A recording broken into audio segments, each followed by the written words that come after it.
Nick sat down and talked to me, said he really wanted to do a bodybuilding competition. I was like, that's great, I really think you should do it. And he goes, well, I want you to do it too. How am I going to react if I don't do like well at the show? That's definitely like my biggest fear of not doing well.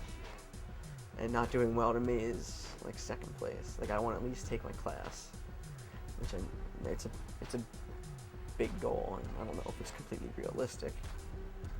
I don't know how people are gonna like react to that. Like if I don't do well, like they came all the way down to Baltimore, and I'm like, oh, sorry guys.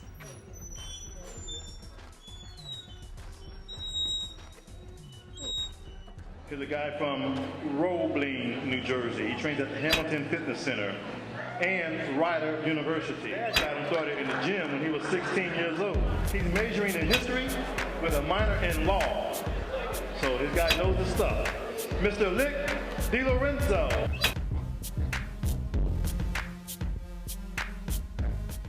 It's Saturday morning at 9:15, and we're driving to Warminster, Pennsylvania to go see my personal trainer, Joe Franco.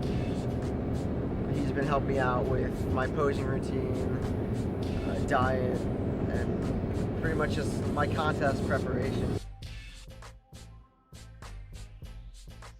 I do what's called pumping up, which is when you get the blood rushing through your muscles.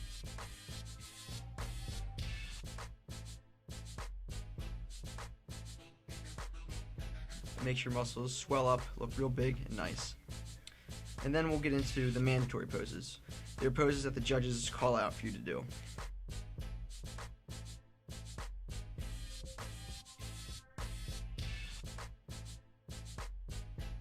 He's a great student, and that's half the battle. It's you know, a lot of times when you work with a coach, people don't always follow what the coach recommends, and I can pick that up.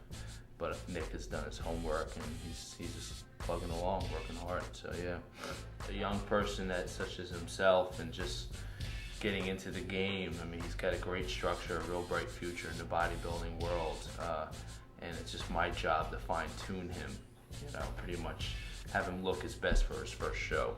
That's my goal, and that's what his goal should be. And then if we continue to work together to get tighter, leaner, more experience, and on and on and on. That's what's fantastic about bodybuilding. It's never ending.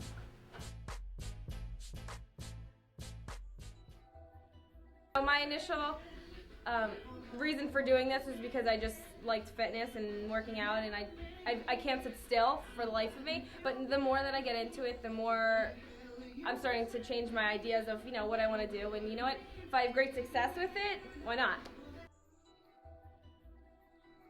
There's a difference between, first of all, figure fitness and bodybuilding. It's three different divisions, and bodybuilding is a division for women that's actually kind of dying out now because, you know, in amateurs you can go natural and not be huge like the women you see on ESPN, but once you get your pro card, in order to compete with the next level, you know, you're going to have to put on a lot of weight, and women can't naturally get that way. So a lot of women don't want to do that, don't want to change their body like that, so then they go into what's called figure, which I didn't even know existed until I came here. I wanted to do fitness, I wanted to do the routines, the tumbling, the jumping, the dancing, and I found out that there was this division called figure where it's very similar to bodybuilding. You don't have to do the mandatory poses, but you do have to be lean, you do have to have muscularity, you do have to have symmetry, and you still get critiqued on, you know, your body, just like the bodybuilders do. It's not as strict, so you don't have to, your body fat doesn't have to be as low, you still look feminine. You know, it's very much like, I explain it like you're going to prom, but in a two-piece little teeny tiny bikini. You know, your hair's done, your makeup's done, your nails are done, you got jewelry on, and you know, you spend probably just as much on your suit as you do your prom dress, maybe more. So that's, you know, the difference between figure, fitness, and bodybuilding. So I'm actually not doing amateur bodybuilding, I'm doing figure because it's a little bit more popular. Last year, whenever I started working out with Nick, I did it one time with him because he wanted to try lifting with me, and it was difficult because of our schedules conflicting. And then when he told me about this bodybuilding competition, I figured, I was like, well, we need to lift with each other. So me and Nick over the summer, we worked at the Hamilton Fitness Center together. So we usually try to find some time to work out together at times. And as time went on, Nick sat down and talked to me, said he really wanted to do a bodybuilding competition. I was like, that's great, I really think you should do it. And he goes, well, I want you to do it too. And I was like, whoa, I like to lift, I like to stay in shape, but I don't know. I was like, this is like really short time. And I just felt like as his big brother, I couldn't leave him alone. I couldn't let him go to Baltimore by himself. So I said, all right, I'll do it with you. And then I started training with him. I knew I needed to lift with him. I wanted to be there for him so I can push him and he can push me. And then like eventually as time went on, I found out the financial part of it and it was a problem for me, therefore I couldn't do it. And I feel bad leaving him out, but I think he was a little bit upset at first, but he's a grown man. He got over it. He's looking out for himself now and I support him. It's not like that I'm mad at all about him dropping out of the competition. I just thought it'd be really cool for us to like do it together. We're roommates. I mean, he's my big brother, and it would just been like a really cool experience to like be like in like backstage during the show. And it doesn't matter how well we do, because like we went through like this whole process every step of the way together, and we know that we're gonna have a really good time later on that night. I mean, we'll still have a really good time, but it won't be the same. It won't be about us. I wanted it to be like about us.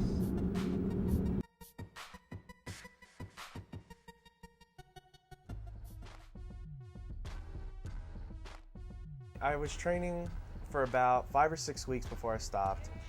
And it was probably about, I want to say, 6 or 7 weeks out from the competition. So it was definitely difficult. It was close to that halfway mark, and I was still thinking like just shell out the money. But I said, if I'm gonna get out, I need to get out now because I can't get too deep into this or else I'm really gonna regret it. Although I probably am gonna regret it, but it's not the end of the world. If your heart's not into it, there's no sense going through with it. I mean, I think he had some reservations. He likes his food. He likes to party and stuff, so it just wasn't for him. I mean, in the gym, we worked hard as hell. It was never really him pushing me. It was more me pushing him. But just him being there made me want to work harder. But now, like, he offers me, like, food and stuff. And, like, a couple days ago, he's like, hey, Nick, you want an egg roll? And stuff like that just really bothers me because he went through the same thing.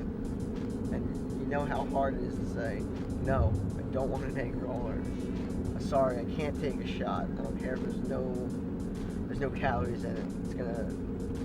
Just can't do it.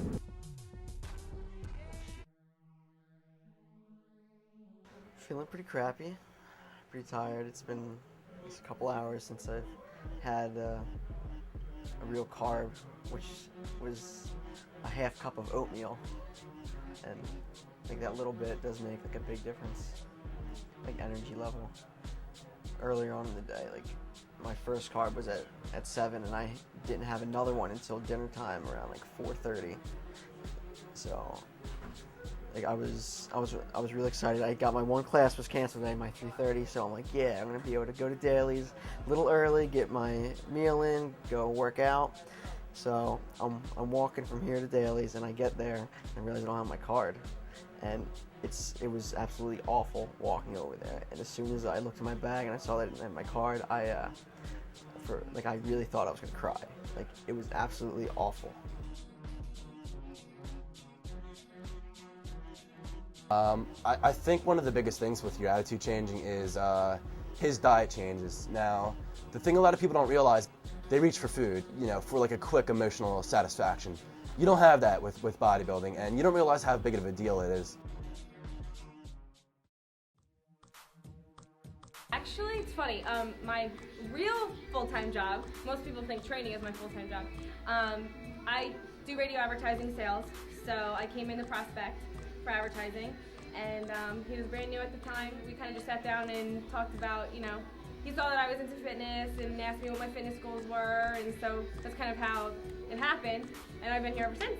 She wanted to start off with fitness, and we talked her into doing figure first. What's happened with fitness competition is figure. So if you get one down, you can do the other. Well, after the show, I'm already going to start training all of my strength moves and flexibility to put into my routine. We just have to find a date. Fitness isn't really big in New Jersey, so I'm going to have to go to like New York, or I know there's a show in Connecticut in April. So that's kind of like my goal date. So depending on if I can get my routine together, if I can get the required moves down, that's going to determine if I compete in April or, you know, sooner or later than that.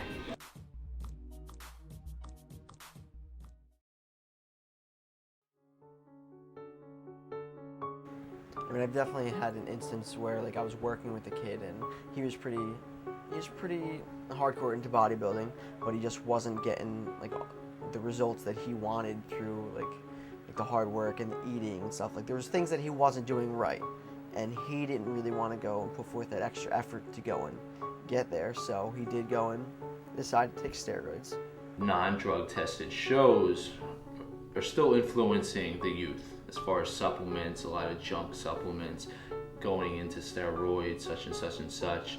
And I've had guys approach me, well, I want to start using steroids. And I can't change someone's mind, but I try to tell them, listen, natural bodybuilding is growing. You haven't touched any drugs yet. Let's go to a couple shows together. Let's check it out, because it's exploding. And with steroids, there's always somebody trying to push it on you. Mainly, I think, because they want you to fail. Like in the long run, they're jealous of all your hard work. And that's a good feeling, knowing that, like okay, I look better than you, and you're spending like hundreds of dollars on something that's gonna end up messing you up pretty bad. Right now we're at Discover Gymnastics Academy, which is where my all-star team, Discover All-Stars, practices. It's an open team, 18 or 17 years old and up. I've been on this team for about 3 years now. We just compete. We don't cheer for any sports teams or anything, but we just go to competition, and I kind of keep doing this because it gets me prepared for the fitness side of that I do, like the fitness routines and things like that. It kind of allows me to still tumble and work on my gymnastics and stuff like that. We practice every Sunday, so she's here every Sunday. She's a massive tumbler, so she always gets us good tumbling points. Very much in shape.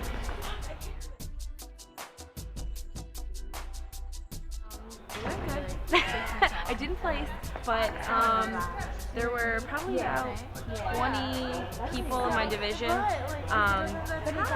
but I definitely did better than the last time. There was one of the same judges who was there, and he had said that he noticed that I definitely changed, my body had changed, but there were still a few things I had to work on, like my suit. He wants me to get a new suit, so it's more complimentary. He wants me to be smaller on the bottom half and bigger on the top half. So that's kind of what we're working on now, Kirk and I, to fix that. And now I'm also going to be training more for the fitness stuff. So doing more of the strength moves and putting the routine together rather than just the posing like you guys saw.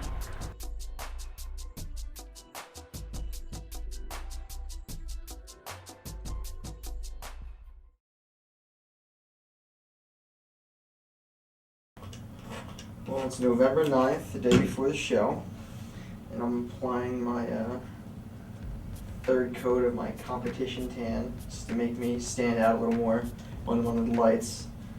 Sometimes the lights tend to go and hide like your definition and stuff, and this will definitely go in, enhance that. I'll do this a couple more times for tomorrow morning. Good morning, it's a little after 2 in the morning, November 10th. The day of the show, and my trainer advised me to go and wake up 8 hours before the show, which is now, and start eating my first meal, which is some chicken and a sweet potato. And I pretty much have to eat about like every 2 hours until the show. This whole week, I guess the emotions have definitely been like up and down in regards to like how anxious I was. Beginning of the week, yeah, I was excited that I didn't have to do any more like hardcore workouts. It was basically go in the gym, kind of go through the motions, do some cardio, and it was pretty much over.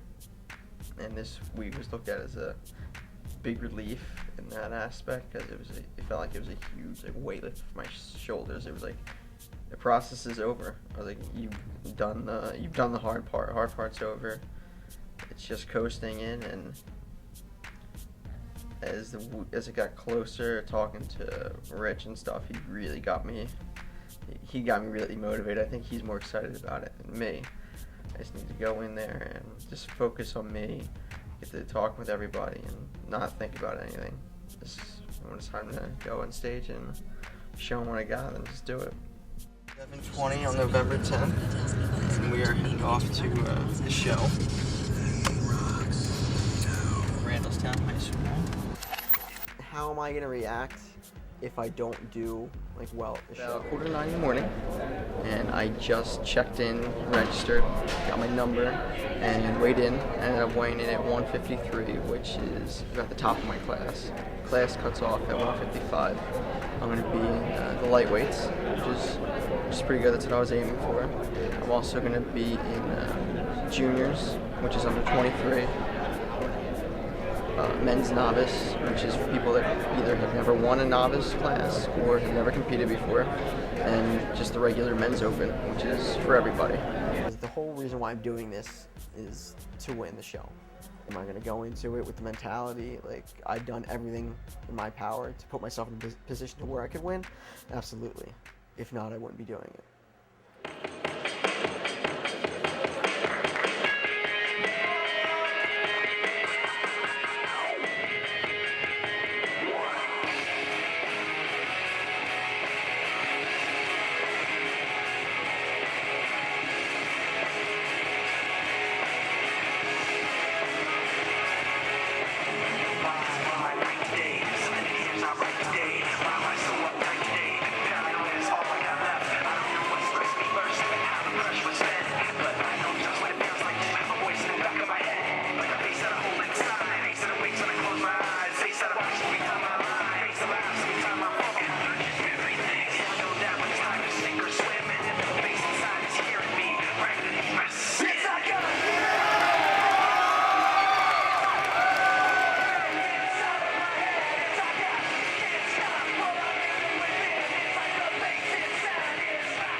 For the men, junior, 23 and under. I got a second and fourth. A little disappointed, but it just means I have to come back and work harder next time. So overall, it was a good learning experience, but definitely going to build on this and try to do better. Journey continues.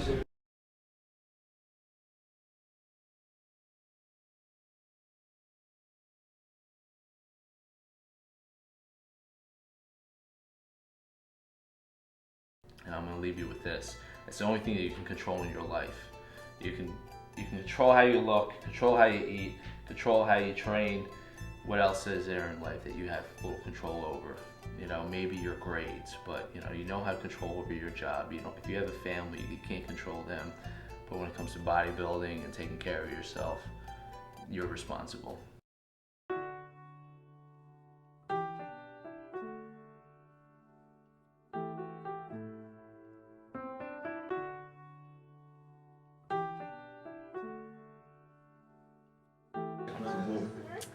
So you guys have anything to say?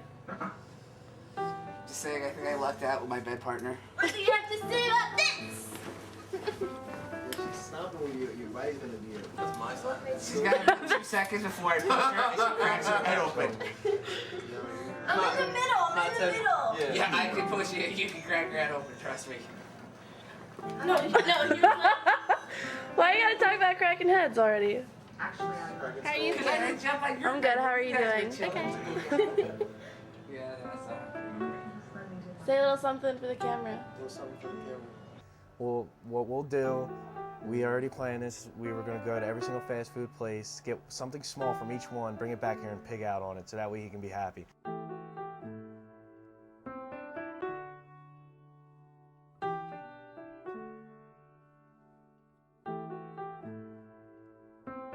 It's a journey. Bodybuilding is a journey, and what I really like nowadays, and I'm a big part of it. Cupcakes. I can't wait till I eat cupcakes. No. When girls come up to me and they ask me why I'm doing this, I tell them I'm a bodybuilder. I usually get a couple different responses.